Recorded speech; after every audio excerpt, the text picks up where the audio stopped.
Here I am. Welcome. Today is an IPA. Of course it's an IPA. Why wouldn't it be an IPA? But it's something different. I am going to take half of this just for S and giggles. See what happens if I do not sanitize one portion of it. That means after the brew day is done, I transfer it into the 2-gallon jugs. Well, 1 gallon each of the jugs, 2 gallons total. One of the gallons will not be sanitized at all post cool down. Just want to see what happens. That's one of the biggest things everyone says. Sanitation, sanitation, sanitation, and it is very true. But what happens if you don't do it? I did once make a beer. It's one of the videos somewhere where it was sanitized with whiskey only, and it turned out okay. Now, I did choose an IPA because hops do prevent certain bacteria or lactic acid from growing and things like that. And I think lactic acid, I think like the highest possible IBU you can push it to is 30 before it just stops, so it doesn't work. So I am going to, that's why I'm doing an IPA. It's also a very bitter IPA. I think I'm in the 90 IBU range. And it also gave me a chance to try out some new hops. My bittering, you all know and love, is called Warrior. You all know that one. The next two, I've got to pull up the description on the website. This is from Yakima Valley, as you can see on the branding. This is HBC 586. This is an aroma hop for whirlpool and dry hopping additions. It features intense notes of tropical fruit, mango, guava, citrus, herbal, and sulfur that are well suited for IPAs and hop-forward beers. The next one, HBC 692. HBC 692 is an aroma hop for whirlpool and dry hopping additions as well, and delivers a high-intensity hop aroma well suited for IPAs and hop-forward beers. It exhibits grapefruit, floral, stone fruit, potpourri, woody, cream, pine, and resinous notes that are great for lots of styles of beers. This sounds great for an IPA, both of those. I did not realize that they were really stressing to do whirlpool and dry hopping. I am actually going to do Warrior at, the bittering edition at 50 or 60, I think it's 50 minutes for this one.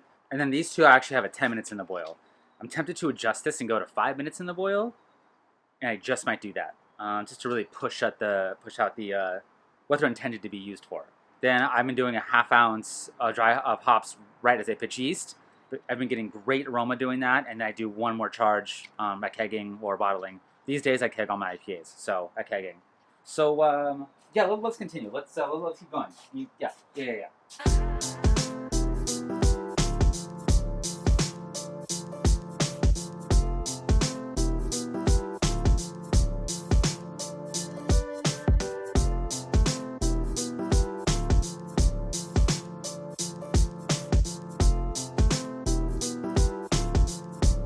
Okay, one is sanitized, and this is not sanitized. I just rinse it with water.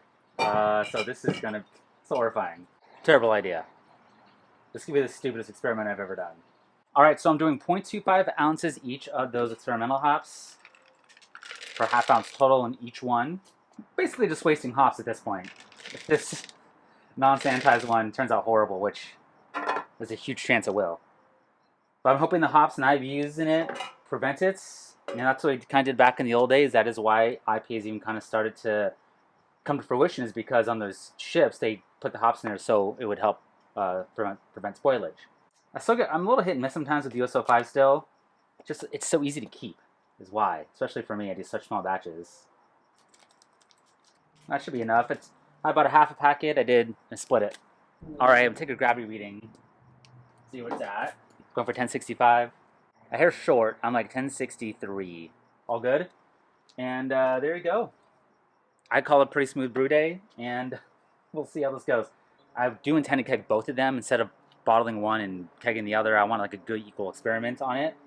If I do keg both, one of the kegs won't be sanitized. So there you go. Let's go to the next step now. So this experiment might be over before it began. Why I say that is because one of them has turned brown in color. And when that happens for my beer, it usually means it got some sort of oxidation. Tastes like diacetyl. It's terrible. I call it sweet moldy carpet. Those who have been following my channel for a while have seen me go through this. I have to taste this because it will be all for naught. The funny thing is the one that was not sanitized still looks great. So let's see how the brown one looks. I hate to open it up because it is a hoppy beer, but I just have a bad feeling about this.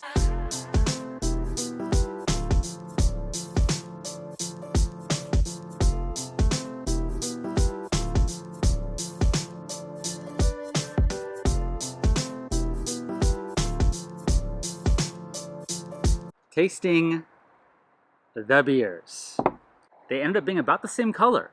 After all that, I thought for sure they would be contaminated or messed up. This is the clean one with sanitation. This is unsanitized.